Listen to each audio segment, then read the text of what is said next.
fix her, and I was going to do it without drugs. After all, the reason for most of her health problems over those 5 years had been because of the drugs she'd been taking. Because that's when her health really began to worsen. I knew that if I didn't act soon, the same thing could happen again, and I wasn't going to run that risk.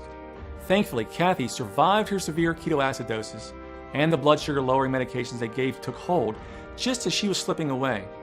She was feeling very sick and tired, but was conscious and alive. She'd been lucky. She stayed in the hospital that night, so beside her, I powered up my laptop when she'd gone to sleep and began my quest. First, I started with diabetes. It's well known that diabetes is caused by something called insulin resistance. This is when the cells in your muscles and organs start resisting or ignoring the signal that insulin is trying to give them, which is to take the blood sugar, also known as glucose, from the bloodstream and deposit it in the cells. It is this glucose that cells use as energy from the food we eat. Over time, as insulin resistance develops, your body fights back more by producing more insulin. The beta cells in your pancreas that are working so hard to make insulin get worn out and can no longer keep up with the demand for more and more insulin.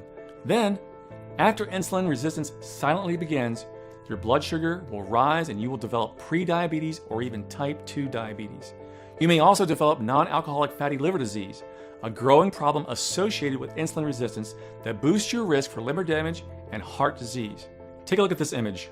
I'm sure this cycle sounds very familiar. You eat your food. That's at the top there. Your pancreas makes insulin to take the glucose out of your bloodstream, so the cells can use it as fuel for energy. However, your cells resist the insulin, and in turn, you store these sugars as fat, causing tiredness and hunger. And hunger means more food, and the cycle starts all over again. This is the exact cycle that Kathy had been in for years, and the exact cycle you and any diabetic are in right now. And what causes insulin resistance? Well, I couldn't find a single precise and definite answer on why it happens in the first place, and why this has started only in the past 60 years. See this graph? Diabetes barely existed in the 1940s. Dr. Grayson himself stated that the medical industry isn't exactly sure where insulin resistance comes from, only why it is bad for us, and that it is increasing at a rapid rate. In fact, a recent report published by the Centers for Disease Control and Prevention predicts that nearly 1/3 of all American adults will be diabetic by 2050 if things don't change. You may be saying it's because we're getting fatter, right? But we've had overweight men and women for centuries, all the way back to the Mayans. And there's always been a surplus of food, at times for every civilization. Remember that cycle of insulin resistance? The belly fat comes after insulin resistance, not before. And for Kathy, her dramatic weight gain started only after she started showing diabetic symptoms. So, if weight gain was simply a symptom of insulin resistance, what was the cause? How did you or Kathy get insulin resistance before all the symptoms began?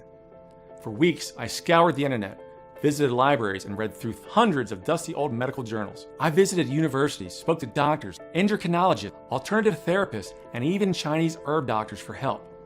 But I found nothing new.